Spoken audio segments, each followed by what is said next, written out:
今日咧，阿張先生咧就嚟到我哋將軍澳千色專櫃咁佢係我哋一個熟客戶嚟㗎啦。咁我而家咧就訪問下張生究竟用咗我哋優舒寶嘅產品對佢個關節腰有冇咩幫助咧？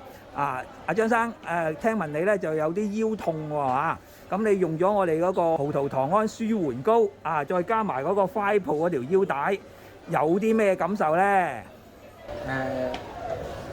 用膏咧係舒緩咗，即係如果成日行得多咁咧翻去屋企捽下都舒服好多。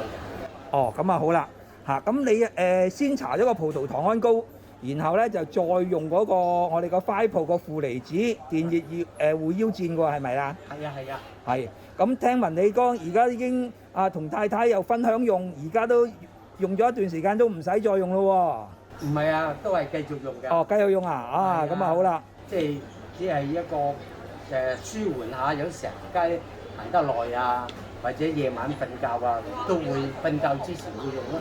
哦，聽你講敷完之後會改善到個睡眠質素係咪啊？會㗎，即係起碼唔使有時腳臂或者痛酸痛咁都有少少作用嘅。哦，咁好啦。